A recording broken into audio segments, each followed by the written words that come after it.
জায়গা রিয়াজুল জান্নার মধ্যে আল্লাহ আমাদের কবুল করেছেন। আমার সামনে যারা বসে আছেন, আমি আমার অন্তরের অন্তঃস্থল থেকে আপনাদের সবাইকে শুভেচ্ছা জ্ঞাপন করছি। সম্মানিত মা বোনেরা, পর্দার অন্তরালে বসে বসে যারা আলোচনা শুনতেছেন, আমি একটু আশ্চর্য হলাম যে আপনাদের তুলনায় নাকি মা বোনদের সংখ্যা বেশি। মাশাআল্লাহ। হ্যাঁ, আপনারা তো ঘোরাঘুরি করবার পারেন, কিন্তু মেয়েরা যখন বাড়ি থেকে বের হবে, একমাত্র কোরআনের মাহফিল ছাড়া তার ঘোরাঘুরির চান্স নাই। আছে? পুরুষ ইচ্ছা করলো কিছুক্ষণ শুনলো, আবার চলে গেল, আবার ঘুরলো, মেলাত গেল, গরম জিলাপি খেলো। কিন্তু মা বোনদের তো এই সুযোগ নাই। এই যে আমার সম্মানিত মা বোনেরা পর্দার অন্তরে বসে বসে আলোচনা শুনতেছেন, আমি আমার অন্তরের অন্তঃস্থল থেকে আপনাদের সবাইকে শুভেচ্ছা জ্ঞাপন করে এই মুহূর্তে জানতে চাচ্ছি আপনারা সকলে কেমন আছেন। আলহামদুলিল্লাহ রাব্বিল আলামিন। যে আল্লাহ শারীরিক সুস্থতা, মানসিক প্রশান্তি দান করে আজকের এই কোরআন কারিমের মাহফিলে কবুল করলেন, আমরা সে আল্লাহর উপরে খুশি না বেজার? তাহলে জবান খুলে সমস্বরে সকলে বলবো, রব্বানা লাকাল হামদ হামদান কাসীরান তাইয়িবান মুবারাকান ফীহি। আমরা প্রশংসা করলাম কার? কেন করলাম? এমনি এমনি? আল্লাহর প্রশংসা করার বহু কারণের মধ্যে এক নম্বর কারণ হলো আল্লাহ আমাদেরকে জন্মগতভাবে মুসলমানের ঘরে কবুল করেছেন। আল্লাহ ইচ্ছা করলে আমাদের হিন্দু, বৌদ্ধ, খ্রিস্টানদের ঘরে পাঠাবার পারতেন। যদি আল্লাহ পাঠাতেন, আমাদের করার কিছু ছিল? কিছুই ছিল না। কিন্তু ওই রুহের জগতে আমাদের রুহগুলোকে আল্লাহর এত ভালো লাগলো যে দুনিয়ার জগতে মুসলমানের ঘরে কবুল করলেন। আল্লাহ তাআলা কোরআনের মধ্যে ইরশাদ করেন, অমাইয়াবতাগি গায়রাল ইসলাম দীনান ফালাই ইউকবালা মিনহু। ইসলাম ছাড়া অন্য কোন জীবন ব্যবস্থা, ধর্ম কেউ যদি গ্রহণ করে, আল্লাহ বলেছেন কখনোই কবুল করা হবে না। আল্লাহর কাছে একমাত্র কবুল যোগ্য ধর্মের নাম কি? কোরআনের আয়াত শোনার পরে আপনাদের কাছে সন্দেহ আছে নাকি? তো যারা ইসলাম শব্দটা উচ্চারণ করে বললেন না, আচ্ছা আপনাদের কান্দের ফেরেশতা তাহলে কি লিখবে? না, বক্তা কোরআনের আয়াত শুনাইয়া তারপরে বলতেছে যে আল্লাহর কাছে মনোনীত একমাত্র জীবন বিধানের নাম কি? এইটা আমার কথা না, আল্লাহর কথা। ইন্না দীনা ইনদাল্লাহিল ইসলাম। তাহলে মনোনীত জীবন ব্যবস্থার নাম হলো ইসলাম। এই ইসলাম শব্দটা উচ্চারণ না করে আপনি মুখ বন্ধ করে আছেন, তাহলে আপনার কান্দের দুই ফেরেশতার খবর কি? না, এরা তো না শুনলে লিখবে না। ওরা কি আমাদের মনের খবর জানে? ফেরেশতারা মনের খবর জানে না, মনের খবর জানে কে? আল্লাহ।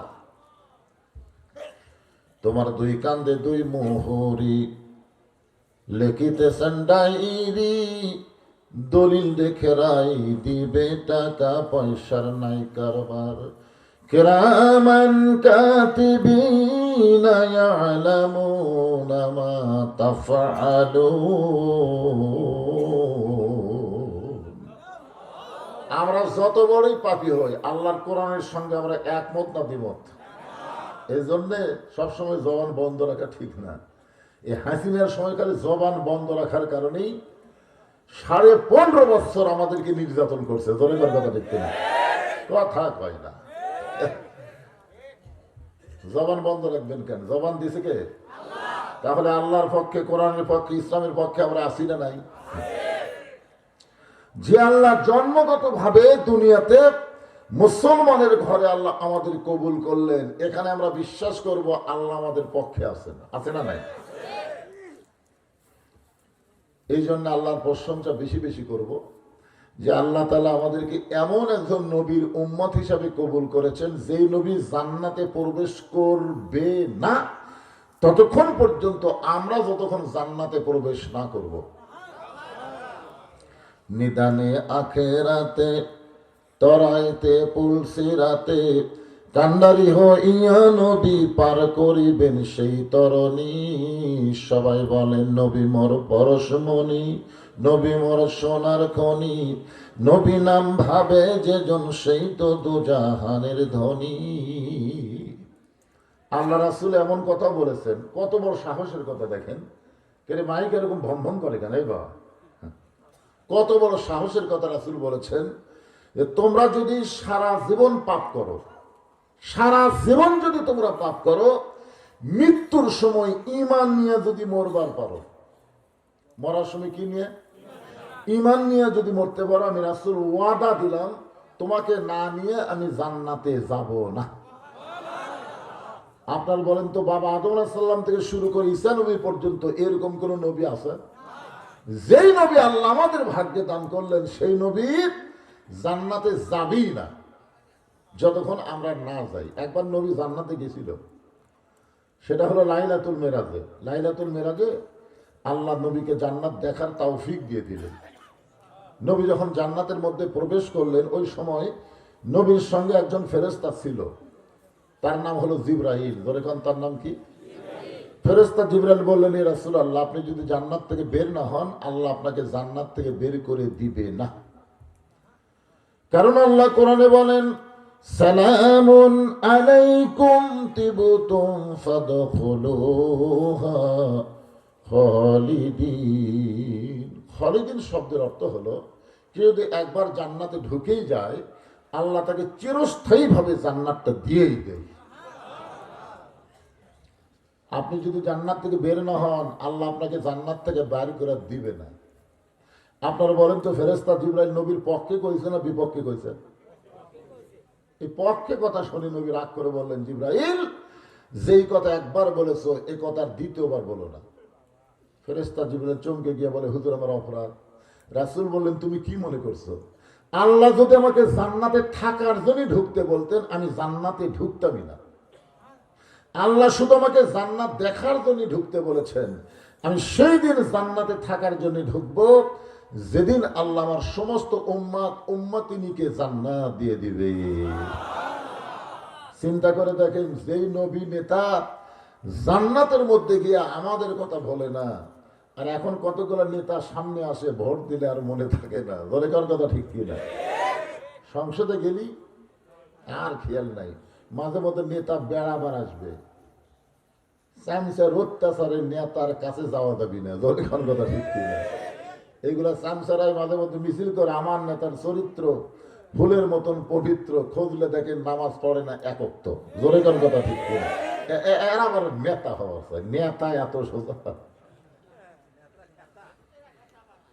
যেই বলবো আমার নেতা, তোমার নেতা, সকলে জবান খুলে বলবেন বিশ্ব নবী মোস্তফা আমার নেতা, তোমার নেতা। হলো না, এটা একটা মেম্বার মার্কা স্লোগান হলো। আমার নবী কি মেম্বার মার্কা নেতা? চেয়ারম্যান, এমপি, প্রধানমন্ত্রী, প্রেসিডেন্ট? যেই নবী সম্পর্কে আল্লাহ বললেন, ওমা আরসালনাকা ইল্লা রাহমাতাল লিল আলামিন। সমস্ত মুফাসসিরে কেরাম এ বিষয়ে একমত। রব্বিল আলামিন আর রহমাতুল লিল আলামিন সবাই ব্যাখ্যা করে বলেছেন, যতটুকু এরিয়ার রব হলেন আল্লাহ, ততটুকু এরিয়ার রহমত হলেন মুহাম্মাদুর রাসূলুল্লাহ। এই জন্য একটা সাইড মতো মারা লাগবে, গলা ছাড়ে, আমার নেতা, তোমার নেতা। মাশাআল্লাহ। হ্যাঁ, আমরা সেই নেতা নবীর উম্মত। আমাদের ভাগ্য কত ভালো যদি ঠেকে যাই। ঠেকে দাও বোঝেন না? ঠেকে দাও বোঝেন? কোনো কারণে যদি আমরা ঠেকেই যাই, মানে জান্নাত দাওয়াত